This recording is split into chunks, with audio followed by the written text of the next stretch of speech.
Hello, my name's David Runciman, and this is Past, Present, Future, the History of Ideas podcast.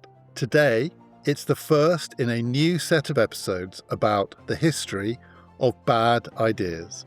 I'm talking to the writer and broadcaster Helen Lewis about hysteria, from its ancient origins through its modern pseudo-medicalization and on to its contemporary applications. Why are we so prone to calling people, and by people I mean essentially women, hysterical? And what does that say not about them, but about us?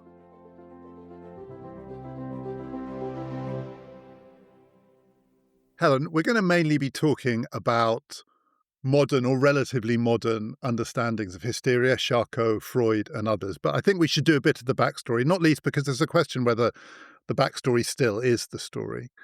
So my understanding is that the word originates in ancient Greece. I think they borrowed some of the concepts from the ancient Egyptians. Hysteria meant a description of a woman who was troubling men by her behaviour.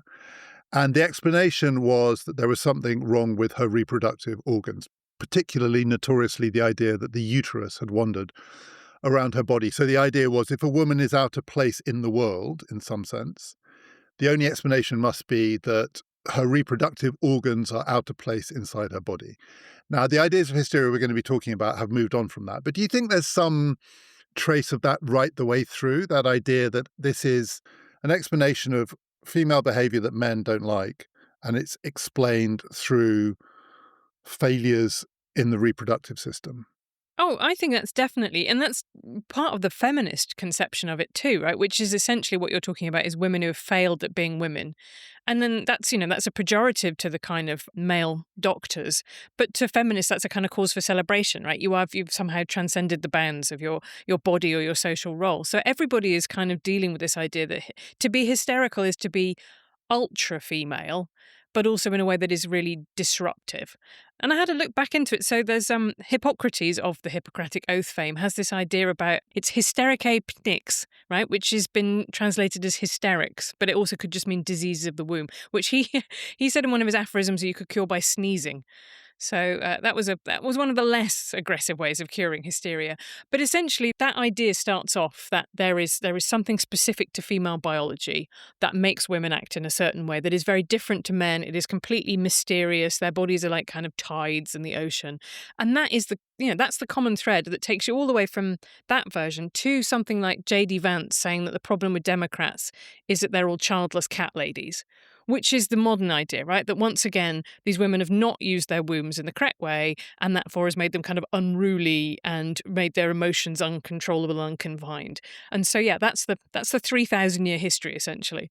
And I think we associate it, and I think it's true even in the ancient world, that this is behaviours, women acting in certain ways. But actually, I think sometimes it was just literally the word that was used for childlessness. To be a woman without children was to be a hysteric. It was a way of labelling what was seen as a condition, a threatening condition, because it might be by choice. It might not be by choice, but it might be by choice. And the word hysteria was applied not simply to the things that we would associate with it. And we're going to talk about the classic examples of women behaving in ways that men find troubling because they're screaming or harming themselves or harming others or whatever it is. But simply not to have children was a form of hysteria. Right, and also not to want to be married to a man for whatever reason. Whether that's some people who are described as hysterics, we'd probably now describe as being lesbian. Others are just really unhappy with the kind of social role. It might be with living with a violent or controlling man. One of the things you see, particularly in the 19th century hysteric patients, is there's lots of quiet histories of sexual assault. And people who essentially got what we now probably call PTSD. But, the reason I wanted to do this, we did mesmerism a couple of series ago, and I thought that's such a fascinating bad idea because it was, at the same time, scientifically completely bollocks, but it also unlocked something that was really interesting. And actually, there's a crossover here, which we'll get to later, but it's the same thing, is that we are definitely observing a real phenomenon, particularly in the case of, women having fits or whatever it might be, like these things are happening and it's all just an argument over what they mean. And so I'm very interested that the historian of medicine Ian Hacking has this idea called the symptom pool. And it's essentially the idea that you get these symptoms that recur over time, but they get described in different ways. And, so what we now call ADHD might have been given a very different label 100 years ago. Enormous discussion going on now in autism communities about whether or not that old diagnosis of Asperger's, what was called high functioning autism, was that actually quite useful. And has the idea of the modern spectrum, has that lumped together non-verbally autistic people with people who are functional in lots of ways, but maybe not socially adept. And actually, is that the correct way to conceptualize that? So I'm really interested in the idea that how you conceptualize developmental disorders, illnesses, psychiatric conditions, changes over time and says something about the societies that do that describing. One more aspect of the backstory, and it relates to what you just said, this theme across 3,000 years that hysteria is both a form of hyper femininity and also unwomanly in some way. And these two things go together. It's both itself and its opposite. The other way in which this, over the centuries, over the millennia, was diagnosed was within Christianity.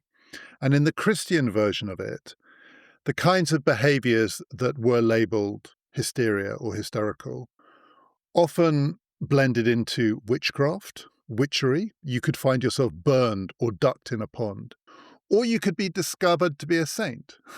It was both saintly and witchy. It's the same behaviors: starving yourself, bleeding in ways that you shouldn't bleed, having fits, having visions, screaming, seeing things, terrifying the men. Witch, saint, saint, witch.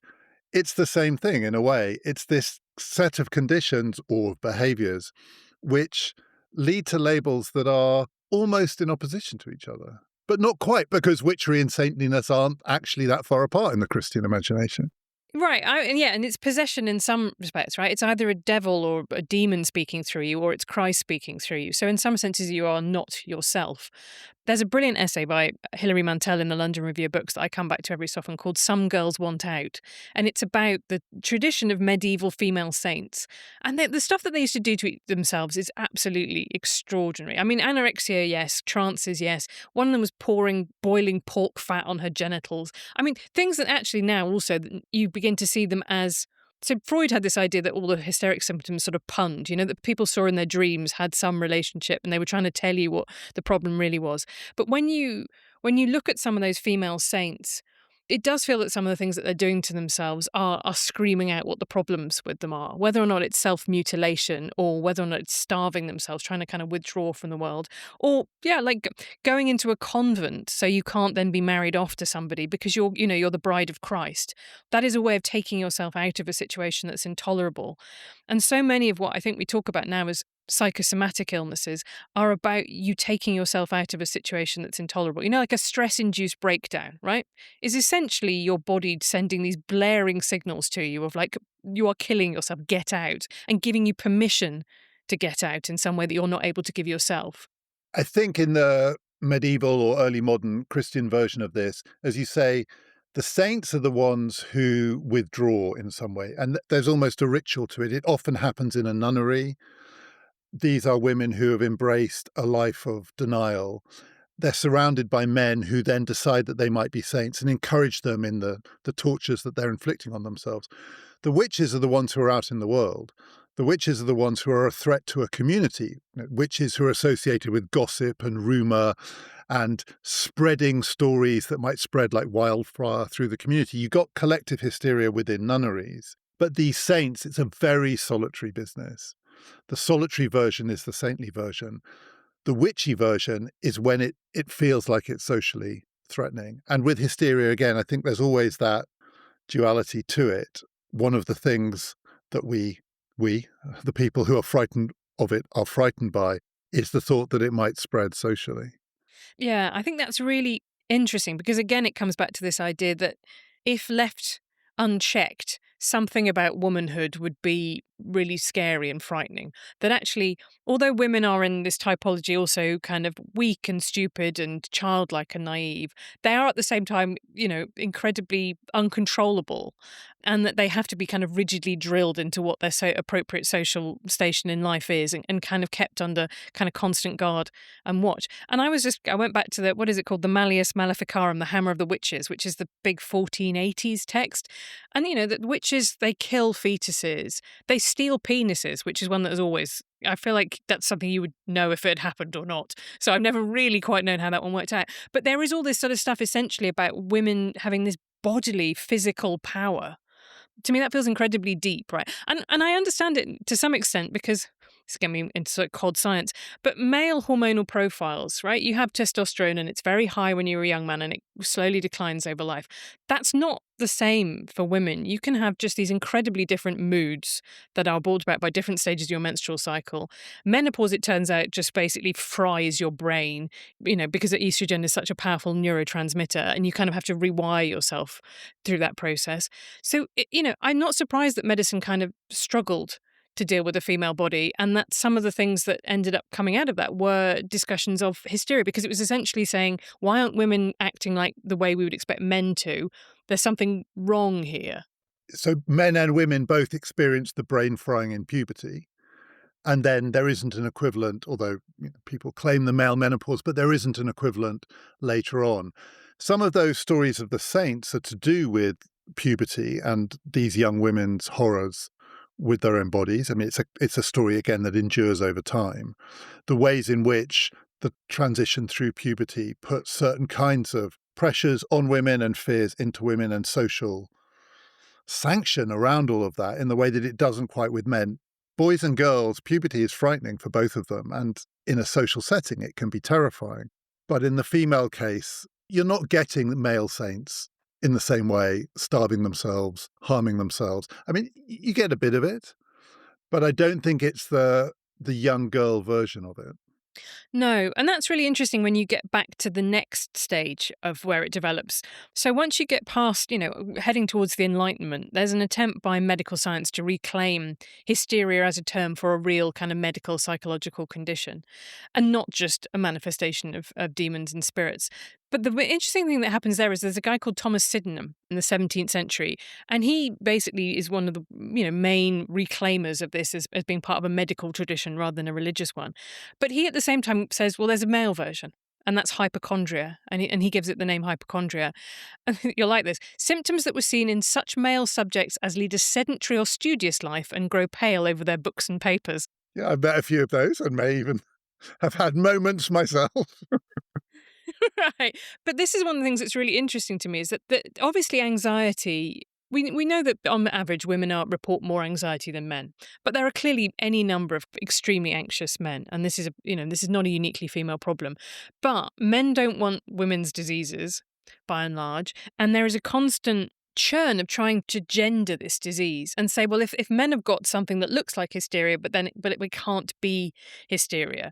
And there's also the other thing that develops more like in the 18th century is this idea of nerves. I mean, if you've ever, read Jane Austen or the literature of the period, people are constantly having a tonic for my nerves or whatever it might be. And that becomes influenced by class as well, because that's seen as quite a sort of classy disease to have. You have melancholy, which is a way of expressing your incredibly fine feelings. If you're a cowherd, you don't get a chance to have melancholy. And then it becomes later neurasthenia. And that's the word that is, I think we would now probably describe that as stress, because that's then reclaimed for men, because that's what you get from living in a city and traveling on a train and having a really higher powered, stressful job. And, actually when the great age of the Victorian explorers, they go and meet all these tribal peoples and they say, look, these people aren't stressed. And that's because they're not as evolved as us. We are using our brains in this incredibly civilized way. And that's why we're getting neurasthenia. So the struggle kind of completely changes over that time. There's very interesting research which I found out when I was writing about functional neurological disorder, which is essentially what hysteria now has mutated into in the DSM-5, the latest Bible of psychiatry. And it talked about the way that what people want their illness to be described as and what they feel is acceptable. People don't feel bad about having, whatever it might be, multiple sclerosis, say, right? They don't feel that carries a lot of stigma. then something like hysteria really does. Functional neurological disorder less so because it sounds very medical. Stress, people are also fine with because it sounds like the kind of disease that you get from being busy and important. And so I think that's also really part of it. There is a kind of euphemism treadmill where people will accept a diagnosis if it sounds scientific and if it doesn't sound like it's reflecting a personal weakness in them. But they don't like these labels that make them seem weak and feminine and malingering, essentially. It's interesting. I didn't know that the earliest attempt to label the male version was hypochondria. So hypochondria, people don't want to be called a hypochondriac. Now it's a stigmatizing label. But the difference with hysteria is the thing about hypochondria, say the men in the 17th century who were said to have it, a hypochondriac wants to know what's wrong with him. I'll say him here.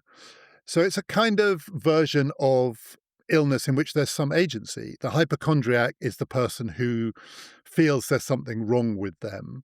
With hysteria, the diagnosing is all coming from the outside. The label is all being put on. The hypochondriac wants to know what's wrong with me. With the hysteric, we want to know what's wrong with that woman. And it feels very different. Even in that earlier version, it feels very different. One of them has some agency in it, and the other one absolutely doesn't. Maybe that's a way into the people we're going to focus on here, particularly Charcot, who wanted to know what was wrong with those women and was part of the 19th century move towards not just reclaiming this as a medical condition, but moving the medicine on, in theory at least. Tell us a bit about him. Tell us who he was and how he practiced.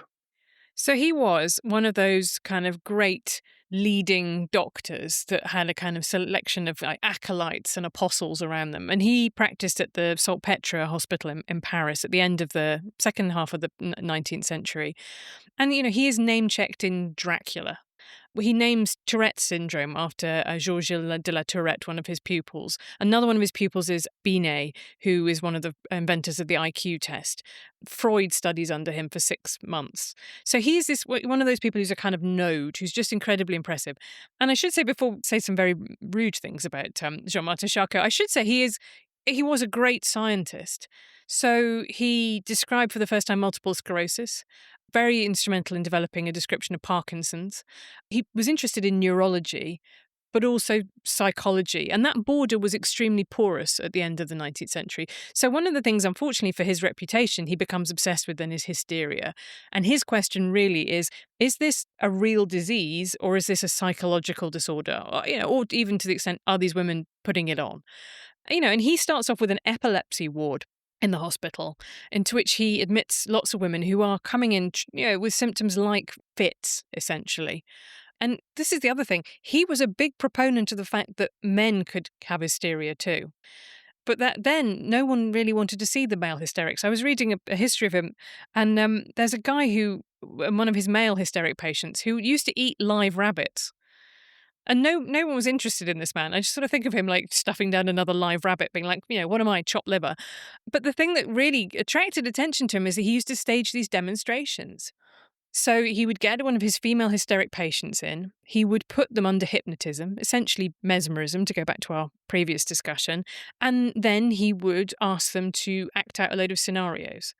And essentially they were like incredibly good improv actors. And his theory was that only hysterics could be put under hypnosis. That was a diagnostic criteria. That's how you could tell whether or not they were real. So, these become incredibly impressive and influential demonstrations. There's a very famous painting of one of them with a woman sort of swooning and all these men standing around her watching. And he photographed the women. There's an extraordinary series of photographs of them in these kind of epileptic attitudes.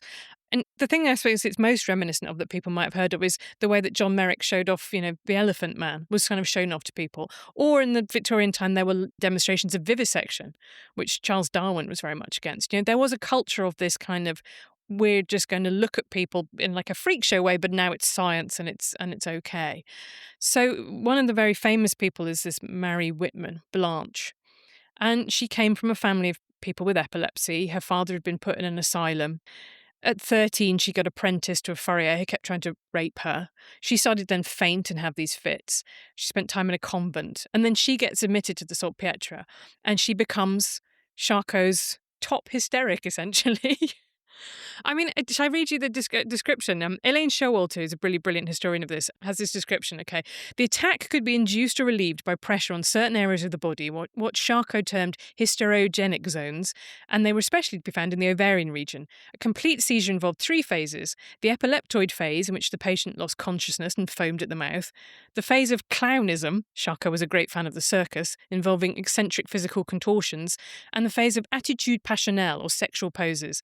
The attack ended with a backbend called the archon circle. You know, this kind of thing that you also see in people with tetanus. In men, you'll like enjoy this, the attacks are always preceded by the phenomenon of testicular aura and could perhaps be relieved by pressing the testicles and groin. However, one doctor discovered, perhaps not to our surprise, that squeezing the patient's testicles made the convulsions stronger. I mean, what were they doing? What were they doing in medicine at the end of the 19th century? You could get away with anything. But I just find that kind of absolutely fascinating because one of the things that Blanche was really known for was that he would say, you imagine that you're a dog, imagine that, in one case, imagine that you're getting ready for a bath and you need to take off all your clothes. So people watched this as a kind of, also like Derren Brown-esque kind of magic performance almost. And that description, it sounds like the description of a circus act. It involves clowning, it involves an acrobatic pose at the end. It goes through these phases to sort of whip the audience up, presumably into a state of at least enthusiasm, if not hysteria.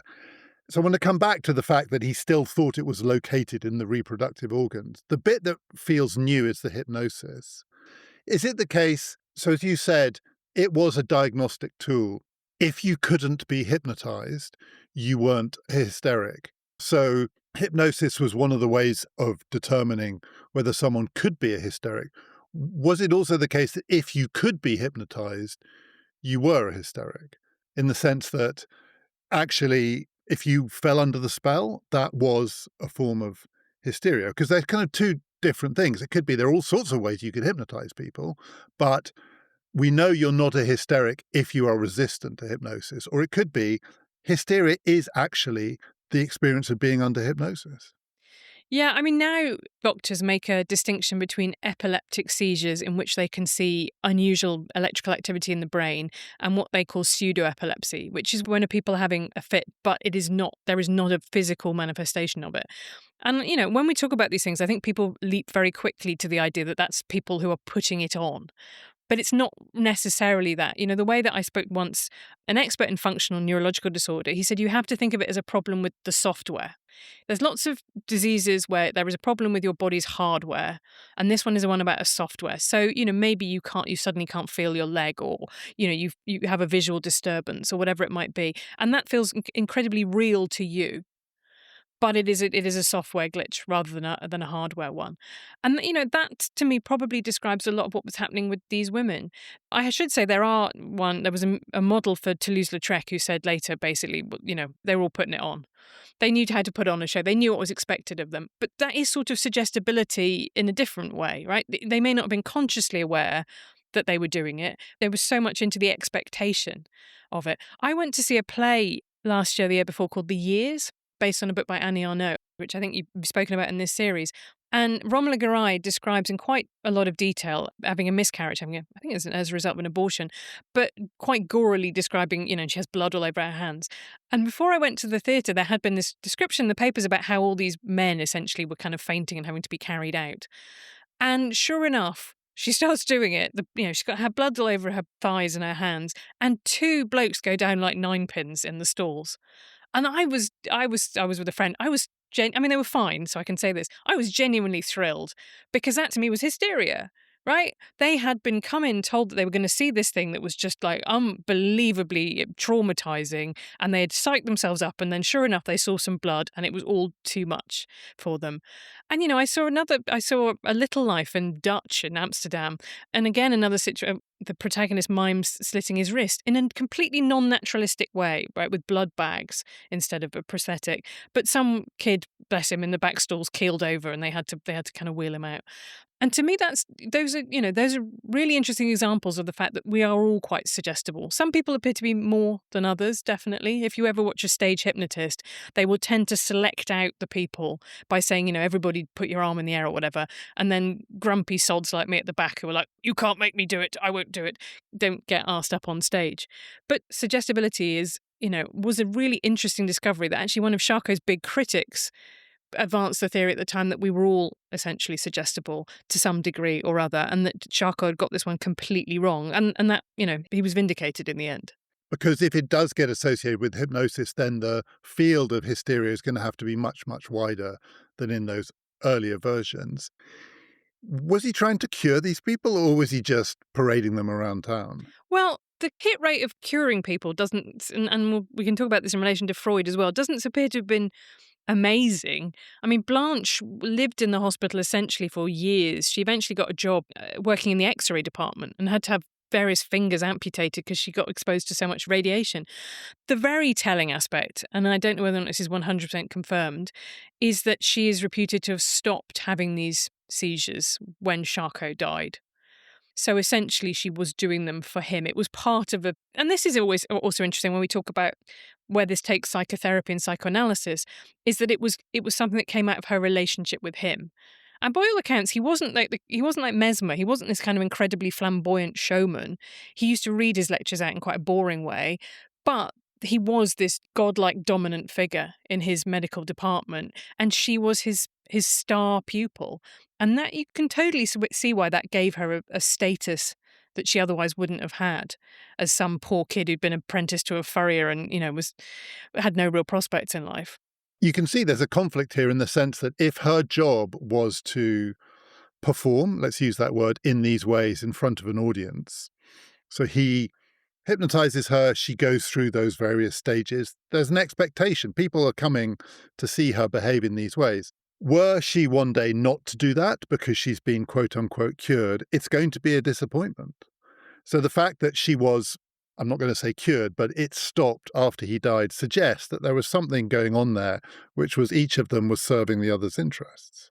Yeah, and there's a word in psychology, and I don't know what the current accepted euphemism is for it, but essentially this idea of secondary gain, which is the idea that you might have really unpleasant symptoms, but that you get something from it.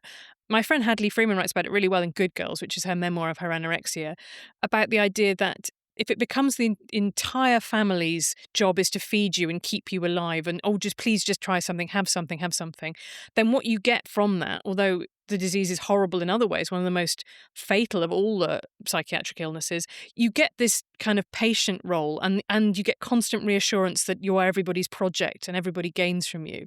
And I think you can probably see something similar happening to Charcot's hysterics. They were women and men that the world didn't really care about, but here they were an object of fascination to some of the most intellectually superior men in Paris at the time. The other thing I think I probably should mention, I think there's a really unpleasant aspect, is that so many of these women seem to have described previous experiences of sexual assault. Augustine is another one. She comes in age 15. She had been repeatedly sexually assaulted, I think including by her mother's boyfriend. And one of the things that kind of came out in her fits was describing these sort of vivid sexual nightmare scenarios. And she got, put in a padded cell. But that to me is, those bits of the kind of, you're getting a teenager in a room full of men who is tearing her clothes off and saying, rude words and talking about vivid sexual experiences. There is something unpleasantly erotic going on for all of those men, very probably. Like, that's also part of the performance. I think you have to see it in that context. Given the range of things that were labelled as hysteria earlier on, from childlessness through to anorexia. So women who starved themselves were described, including some of the nuns who became saints who starved themselves to death. The mark of their saintliness was that they did it right the way through to the end. But in this case, it seems like the focus is on epilepsy or epileptic-like behaviour. So it's fits, it's convulsions, it's not being able to control your words, Tourette's, which is not being able to restrain from shouting out socially unacceptable words. In a way, it's a narrower, there's a narrowing going on here, as well as a new medicalizing and a new attempt to define it in different ways. That broad medieval, pretty much anything could be hysteria if it was a woman not being womanly, right? Whatever you want to call it, until it becomes saintliness. This feels like it's closer to the beginnings of separating out these categories. Yeah, and it also makes me think about the fact that there is a quite a lively discourse on things like TikTok now from people who have got one, and it tends to be one of quite a narrow set of self-defined psychiatric or psychological disorders. One of the most obvious being dissociative identity disorder, which actually, as a diagnosis, kind of comes from hysteria. There was a bit where somebody diagnosed Blanche as actually being split into Blanche 1 and Blanche 2. And, that is still a diagnosis that is used, but in the way that it's used in reputable sciences, often, this is a response to trauma and somebody essentially kind of fences off a part of themselves. The way that it's used much more casually on TikTok is incredibly vivid and camera ready, right? It's someone saying, I've got 9 alters and this one's my headmates and this one's fronting at the moment. And they will often have a different accent and different pronouns for each one. And it's one of those ones where you go, well, isn't that quite convenient that you've got a particular mental disorder that also makes great content? And I think you have to see that as a legacy of, the particular way that hysteria was defined was in a way that it made it great content at the end of the 19th century. Did Charcot come to a view as to whether this was a neurological condition, that the mission that he set himself, trying to decide whether this was, say, more like Parkinson's, or was it more like the sorts of things that Freud was going to go on and decide that it was? Did he come down on one side or the other on that? I think by the end of his life, he had accepted it was psychological in lots of cases. And the interesting thing is that his disciples, one of them at least, several, Binet essentially said this is just, this is stage tricks and hypnotism. But almost as soon as he dies, Charcot, it's the classic science advances one funeral at a time. Well, in this case, the understanding of hysteria advanced at that funeral because there was no one left to really defend his belief that hypnosis was a diagnostic tool. And he very quickly became quite discredited in a way that I think is quite unfair to the rest of his legacy, but that he's become kind of defined by this. And then people were quite keen to ditch it immediately afterwards. But he wasn't the only person coming up with sort of weird quack cures. There was another guy, an English guy, who invented the idea of the rest cure, which was the idea that you'd spend 6 months just sort of eating, broth, trying to put on weight and do nothing. And again, this was a problem because this was something that you could ask middle class women to do. But if you were a farm labourer, this was completely out of the question. And actually, they felt this was an unfair thing to do to men. So once again, they'd come up with this arse about face way of just kind of trying to cure a problem that then they couldn't say that their people had the problem because their cure was wrong for those people, if that makes sense. But it's just, it's extraordinary how many you get these the model is a charismatic male doctor and a pliant female patient. And this will become very important when we start talking about Freud, about the way that really what this is about women accepting male authority over their lives and being told what to do and what they're experiencing by a man. Before we come on to Freud, just one other aspect of Charcot which relates to that idea of the charismatic male doctor, but there is a version with the male patient. And I think Charcot was interested in this, but it really took off during the First World War, which is soldiers and what happens to soldiers when they break down, not physically, but psychologically. It eventually got labeled shell shock, and shell shock is within the spectrum that includes the behaviors that were labeled hysteria in women. Anyone who's read Pack Barker's Regeneration or seen the film will know that there's a version of this in which the charismatic doctor and the broken patient form a kind of relationship out of which it is at least possible for the first to remold the second. With Charcot, because this is the more respectable version of it, right? If it also led people to explore what happens to soldiers under the most extreme stress so that men break down, act out, scream, they become hysterical. And there are versions of what happens to soldiers which are not that easy to distinguish from what was described as female hysteria. Is that part of Charcot's legacy? I think so, because Elaine Showalter writes that I think 1 in 7 soldiers who were discharged in the First World War, it was for mental health reasons.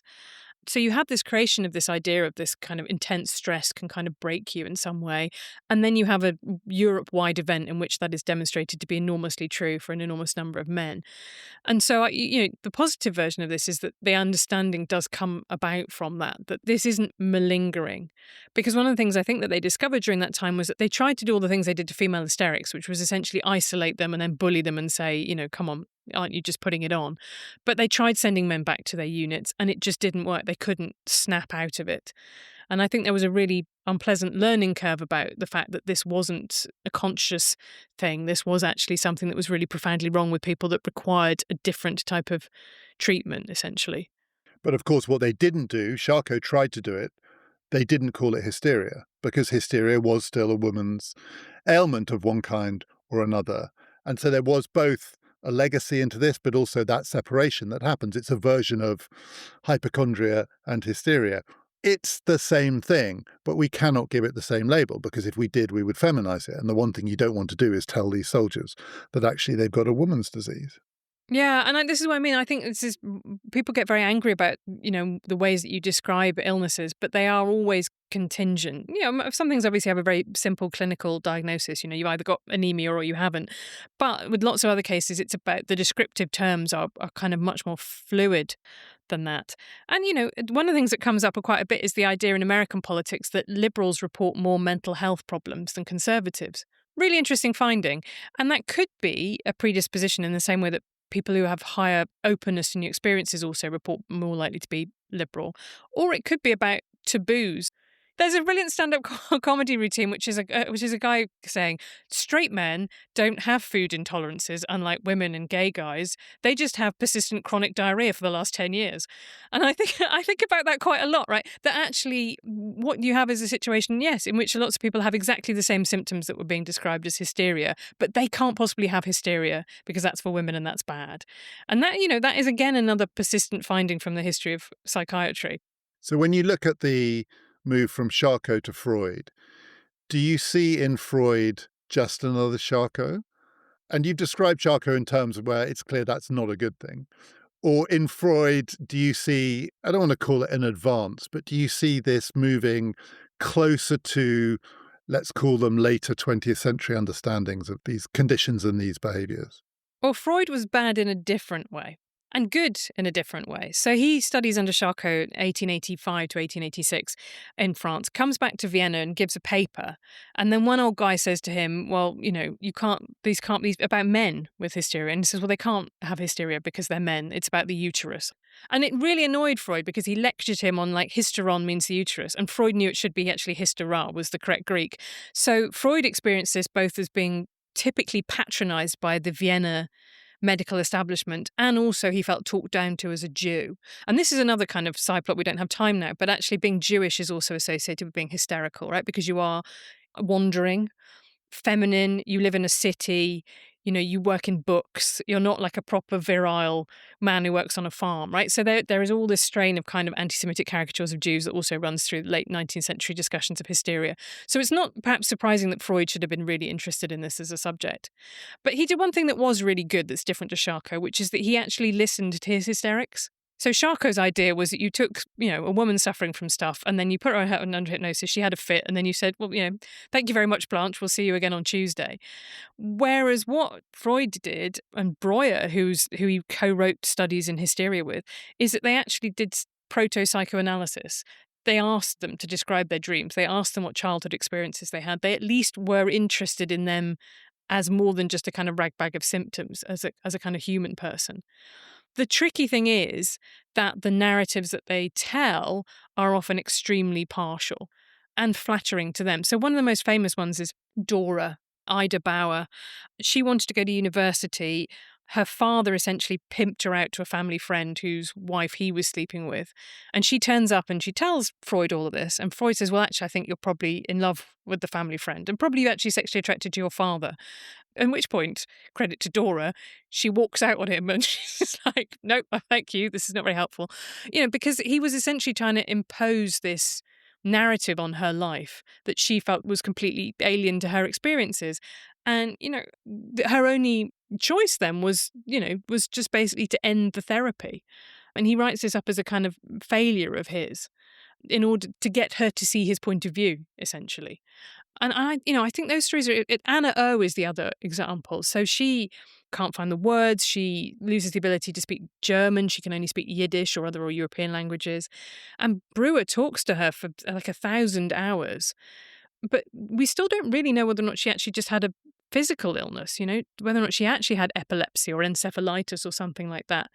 And eventually it comes to this crisis, which is really disputed, in which she seems to think that Breuer's got her pregnant. And then after that, we'd finally got to the source of all her trauma. It was this sort of sexual dysfunction, and then she was cured.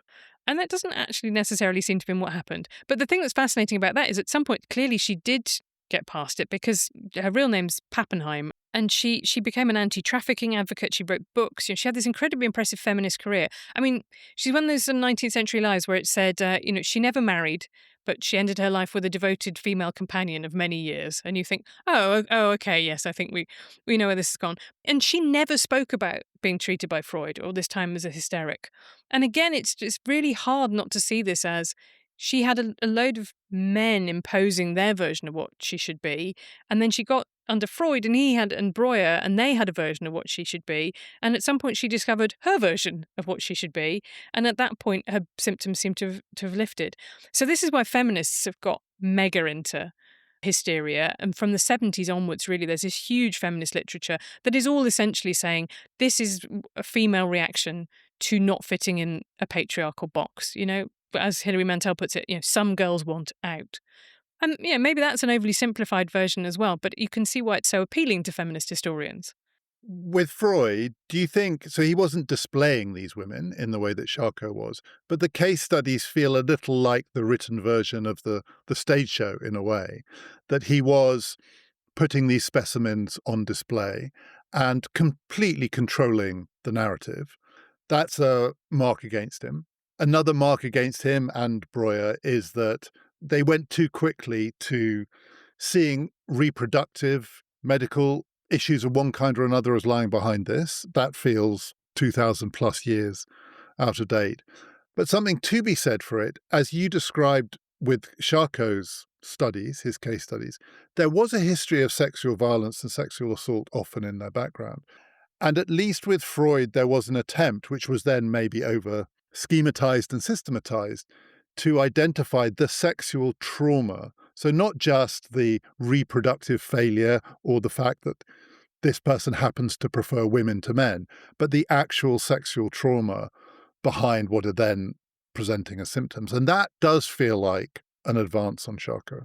Definitely. And I think that's the bit that, to take a radical feminist analysis of it, I think because sexual violence is so mundane and normalized in society that it is quite radical even now for people to think the kind of trauma that men experienced in the trenches in the First World War, perhaps there were a lot of 13-year-old girls who experienced that when their father sexually abused them, their stepfather sexually abused them, they were pimped out to a friend, they went to be an apprentice. Their whole world was essentially a constant battle against getting themselves into situations in which somebody was going to rape them. Imagine how traumatizing that would be. And I think Freud began to take some of the steps towards understanding that. I think it's one that's still, the number of women who experience domestic violence or sexual violence in their lifetime is still extraordinary. It's actually, and I think that's one of the reasons that it's sort of minimized, is to look it directly in the face would be so horrifying that we almost kind of all just want to shut it out. And that's again why feminists, I think, have found this such a compelling subject, because they're saying that this trauma is real and it's incredibly widespread. And maybe these reactions are not a complete, over, out of control, wild, overblown reaction. Maybe this is the correct level of reaction to living in these kind of societies, in these kind of situations. And I think that's something I really got from reading these Freud case studies, is that something that there's always a way of describing all these pampered girls, and they just everything's done for them, and they haven't really got anything to complain about, and then they become hysterics. And then you read the case studies and you think, no, that does sound like a really miserable life. They do have something to complain about. And so much of the history of this, I think, is bound up in that, like, what do women really have to complain about anyway, is a kind of, again, drumbeat that goes underneath it. And I mean, you might say the same thing about, incredibly traumatic childbirth. We now have this idea about birth trauma being terrible. We're talking about people who might have been expected over the course of their lives to bear double digits numbers of children.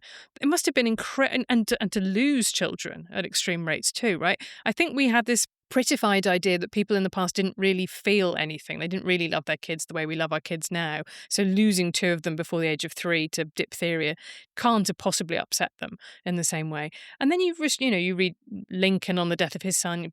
Poor Samuel Richardson, I think, had 8 kids he called Samuel before one of them eventually made it through the gauntlet. I mean, these just must have been horrifying things to live through. Or Ben Jonson, his poem on the death of his son, "Farewell, thou child of my right hand and joy, my sin was too great love of thee, dear boy." Saddest couplet in the English language. And that was at the start of the 17th century. And all of Ben Jonson's children died. He had 3, one died in his 20s, one died as a newborn, and then his son, I think 7 or 8. Right, and Queen Anne, what was she, 17? So, I mean, certainly, again, double digits of children, and her eldest son lives to be a teenager, and then he dies too. I mean, these just must be incredibly traumatic experiences that people lived with. Bringing Ben Jonson in, it suddenly occurred to me, it sounded like I was trying to say, oh, and there's a man who suffered too. I wasn't saying that, because childbirth and everything that went with it in the 17th century, the men were not suffering in the same way that the women were. Well, they would also have gone to war, right? The amount of just really, really horrible wars in which you saw your best friend take a, musket shot to the eye next to you. I've been writing all this stuff about masculinism and, the Vikings, they were so awesome.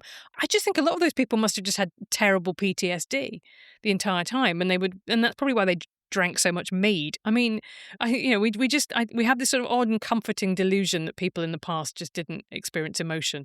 And maybe they interpreted those differently. They had different words for them, whatever it might be. But you only have to look at literature to find all these incredible examples of really true, deep pathos. It feels to me like there are 2 things going on here. So the thing that you described, which is sexual violence, sexual trauma, still far more prevalent than most people would admit. It's a war out there. There is a war going on, and it's men on women. It's not women on men. It's men on women. And the cases of women on men are highlighted by men to level the playing field. It's not a level playing field. But the other thing that I sometimes feel about Freud's patients is that they are describing very traumatic childhoods. And in those childhoods, for the women, there was often sexual abuse. I suspect for some of the men, the boys, there was also sexual abuse. And for all of them, boys and girls, there was physical abuse. Childhood was really traumatic. I imagine childhood in the Habsburg Empire at the end of the 19th century is probably about as traumatic as childhood could be. The men go off and become soldiers and act out these lives in which they dress up in uniforms. As Mary Wollstonecraft said, soldiers are all acting out the part of women too, because it's all about the costumes. But then they're going out to kill each other. The women are leading terrible lives, abused and trapped in domestic situations. There is childhood trauma which lies behind a lot of what gets labelled hysteria. And then there's this other thing which is not equal, which is sexual abuse, and which is overwhelmingly imposed on women by men. And all of this, in a way, comes under the heading of behaviours that are sometimes characterised as hysteria. So there is a hysteria which does cut across women to men. And there is a hysteria that doesn't. And one of the things I'm interested in is why, in a way, were feminists reclaiming, if they were reclaiming, I may have misunderstood it, were they reclaiming the term in a way? This is what hysteria was and is, rather than looking for a better label. For instance, not shell shock, but sex shock or whatever it is. Rape shock. Look at what's happened. Rape shock, exactly, rape shock. It's a good question. I mean, the trouble is, as soon as you get that, Deborah Cameron, the late great language theorist, used to have this saying that was a woman's place is in the wrong, right? Which is not that, as soon as you get something that's associated with women, it becomes demeaned and devalued, and it gets the little sad little suffix of, that's the problem. It's like women get their kind of cooties on it. That happens in the workplace, right? With jobs that are held by women become less respected and less prestigious, and men don't want to do them. They call it pink collar work. And I think that's the same thing, is that it wouldn't have made any difference if feminists had found a new word, because that would have just become understood as being a euphemism for being a kind of frilly little lady who didn't have any real problems lying on your fainting couch. So I think they instead wanted to emphasize the way in which these women were just refusing to accept the bargain that society had offered them. And I think that's when you get the fact that, so it's really interesting how many of the late 19th century feminist writers had hysteria, or self-defined as people who'd been through it. So Olive Schreiner, the South African writer, Charlotte Perkins Gilman, the Yellow Wallpaper is all about that kind of the rest cure and the idea of just men telling you to, just sit and in silence until you're better in some way. Edith Wharton, I think, similar. Actually, you can probably see Agatha Christie's disappearance as being a kind of hysteric episode. And so I think there was a great deal of respect, essentially, that rather than just having kind of suffered in silence and gone along with it, these women had just very dramatically made very clear that they didn't fit in. I kind of see that. I do. You respect it? I do respect it. I mean, it's very difficult to find. I've been talking to people recently about mental health discourse and whether or not the awareness raising has actually become at this point counterproductive. Because what we do is we raise an enormous amount of awareness of mental health without really having any solutions to it.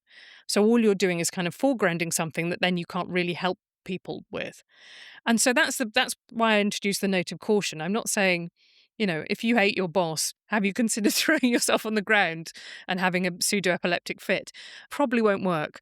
But I do think that the way that these women were told that if they were natural women, they wouldn't be experiencing all of these things, and that there was something wrong with them for finding these conditions appalling. That's the bit that I quite respect, the sort of way of resistance that some of this symbolises. One more question. I don't think it's in favour of hysteria. I think you've given a pretty convincing account why in the 3,000 years in which the term was applied, it did more harm than good. But we now live in a world in which the range of symptoms, behaviours, conditions, which might once have fallen under the heading of hysteria, have hundreds, maybe thousands, but certainly hundreds of different possible labels that can be attached. The medical books that describe what label to give to what condition, the number of labels is proliferating, I think, year on year, changing, but also proliferating. There's a much bigger portfolio to choose from. When it was hysteria, there were lots of problems with it, the gendered aspect, the control, the abuse, all of it. But it was bringing a wide range of feelings among mainly women, but some men, that they had been abused, they didn't fit, soldiers who could no longer play the role. You cannot play the role that you've ascribed to me. I cannot sit in this trench. I cannot sit in this marriage. I cannot sit in this room. I cannot be in this bed, whatever it is. Have we lost something by parceling it out so much? Everyone's version of what was once called hysteria, which is a bad idea, is now not a bad idea. It might be a very nuanced diagnosis, but it is very niche. I think about this a lot because I feel sad sometimes when people feel that they need a label from a diagnosis because it's the only way of getting grace from other people. That we can be so restrictive in how we treat people that unless they've got something to, unless they can point to a disability or a condition, we're not prepared to accept them as they are. And that's the bit that, for all that it had its problems, hysteria did say there is something really wrong here and there needs to be some level of accommodation with this. So, hysteria gets phased out in the DSM-3 in about 1980, and now it ends up really, I think the lingering version of it is histrionic personality disorder, which slightly I raise my eyebrows at, as it just sounds like psychiatrist's way of saying you're a nightmare. And then you will not hear it described in this way, but still the Freudian idea of conversion disorder, the idea that trauma kind of plays out in ways, I think still does kind of lingers very, very slightly. And you'll see things like, I think hysteria is key to understanding things like Munchausen's, which is much more suffered by women, turning up at hospital, demanding investigations, all of this kind of stuff. So that and the hypnosis, and all of that kind of stuff, it unlocked, as with mesmerism, an entire conversation that we'd kind of need to have and still need to have about what is normal, what does it mean to function in a society, and, how much grace and latitude are we prepared to give people if they don't have a clinical marker that demands our care and attention. So it's another one of my bad ideas that's also an important idea, I guess. And Munchausen's is in some ways the hysterical version of hypochondria. These things morph into each other. But it's not just histrionic personality disorder, it's borderline personality disorder. It's the range of disorders, and they are disorders, they are personality disorders. But maybe I'm missing it. I don't feel like hysteria has been swapped out for one label. I feel like it's been swapped out for 100. I mean, maybe in those manuals, some of the symptoms that would have come under the heading of hysteria are now under histrionic personality disorder. But apart from anything else, I think it's histrionic personality disorder is rarer than feeling you don't fit in. Yeah, no, that's true. I mean, there was definitely an epidemic of hysteria at the end of the 19th century because it happened in the context of a really big question about, these debates about the new woman. It was the time when women were going to university for the first time. They were entering the professions. And so when it comes back up now, it is again part of a political conversation. This idea of, are women unsuited to be politicians, to be CEOs, to be lawyers, to be doctors? And in those situations, you can see why the analysis that women are ruled by their emotions, which is the essential charge of hysteria, becomes politically sensitive all over again, right? Because you're making a case that women and men are fundamentally different and women are psychologically unsuited for work, education, ambition, all of those things. So I think you're right. We've just, as ever, we've just slightly changed the words that we use. And to relate to another episode that we recorded for this podcast, the late 19th century epidemic of hysteria went along with the arguments against giving women the vote.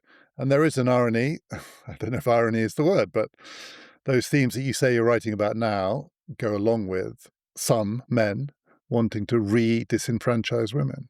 Oh, yeah. I've been just writing about the men who want to repeal the 19th Amendment. And that is also the thesis of The Great Feminization, the very viral essay by Helen Andrews in Compact, which is essentially women are too emotional to be allowed to become scientists because they won't investigate awkward truths. They'll just try and make everybody feel good about themselves. They're unsuited to be lawyers because they will let people off because they feel sorry for them. These ideas are still incredibly deeply embroidered into our culture and available for use at any time, really. If you would like to hear any of the past episodes that we've done about the history of bad ideas, you can find all of them. Indeed, you can find all of our past episodes on our website. Just go to ppfideas.com and do follow us on Blue Sky at ppfideas. Next time in the history of bad ideas, I'm going to be talking to the historian, Alec Rari, about what is wrong with narrative history. Do join us for that. This has been Past, Present, Future.